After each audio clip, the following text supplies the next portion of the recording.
ಇಲ್ಲಿ ಸ್ವತಃ ದೈವಗಳೇ ಮಸೀದಿಗೆ ತೆರಳಿ ಜಾತ್ರೋತ್ಸವದ ಆಹ್ವಾನ ನೀಡುತ್ತೆ. ದೈವದ ಭೇಟಿ ಸಂದರ್ಭ ಸಾವಿರಾರು ಮುಸ್ಲಿಂ ಬಾಂಧವರು ಭವ್ಯ ಸ್ವಾಗತ ನೀಡುತ್ತಾರೆ.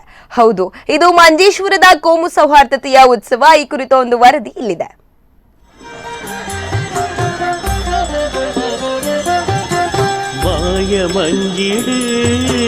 ಭಕ್ತಿ ಚಿತ್ತದು ಮಾಡ ಮಣ್ಣದ ಸಿರಿ ಸತ್ಯ ದೈವಲು ಅರಸು ದೈವಳೇ ಸತ್ಯವು. ಇದು ಮಾಡಾದ ಅರಸು ಮಂಜೇಶ್ವರ ಕ್ಷೇತ್ರದ 800 ವರ್ಷಗಳ ಪರಂಪರೆ. ಗಡಿನಾಡು ಮಂಜೇಶ್ವರದ ಮಾಡ ಅರಸು ದೈವಗಳ ಸನ್ನಿಧಿ, ಕೋಮು ಸಾಮರಸ್ಯದ ಕ್ಷೇತ್ರ. ಮೇ ತಿಂಗಳಲ್ಲಿ ನಡೆಯುವ ಜಾತ್ರೆಗೆ ಮೇಷ ಸಂಕ್ರಮಣದ ಬಳಿಕ ಬರುವ ಮೊದಲ ಶುಕ್ರವಾರ ಸಾವಿರ ಜುಮ್ಮಾ ಮಸೀದಿಗೆ ದೈವಗಳು ಭೇಟಿ ನೀಡಿ ಜಾತ್ರೋತ್ಸವಕ್ಕೆ ಆಹ್ವಾನ ನೀಡುತ್ತವೆ. ನಮಾಜ್ ಮುಗಿಸಿ ಸಿದ್ಧರಾಗಿದ್ದ ಮಸೀದಿ ಆಡಳಿತ ಮಂಡಳಿಯ ಸದಸ್ಯರು, ಪದಾಧಿಕಾರಿಗಳು ಪರಂಪರಾಗತ ರೀತಿಯಲ್ಲಿ ದೈವಗಳನ್ನು ಬರಮಾಡಿಕೊಳ್ಳುತ್ತಾರೆ. ಜಾತ್ರಾ ಮಹೋತ್ಸವದ ಸಂದರ್ಭದಲ್ಲಿ ಅರಸು ದೈವಗಳ ಕಟ್ಟಿಯಲ್ಲಿ ವಿಶೇಷ ಸ್ಥಳ ಅವರಿಗೆ ನಿಗದಿಪಡಿಸಲಾಗುತ್ತದೆ.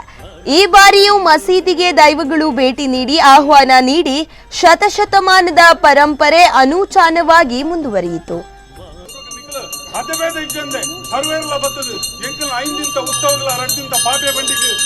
ಸಿಂಹಾಸನ ಕಟ್ಟಡ ಕೈ ಸೇರದು ನಿಖಿಲ್ನ ಚಾಕದ ಪೌರ್ಲಗಳು ಒಪ್ಪಿಟ್ಟು ಕೊರಿಯಾರ ನಾಂಡ ನಿಖಿಲ್ ಕೋಯಿನೆಲ್ಲ ಬಂದ ಬೆರಿತಾ ಎಂತದ್ದು ಕಾತರ ನಂಬರ್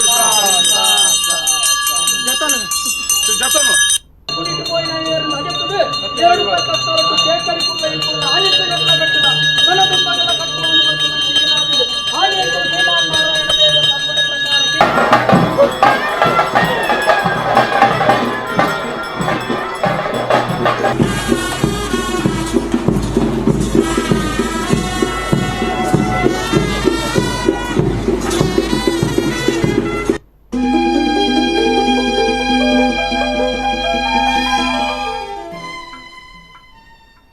ನ್ಯೂಸ್ ಡೆಸ್ಕ್, ಸ್ಪಂದನ ಟಿವಿ, ಉಡುಪಿ.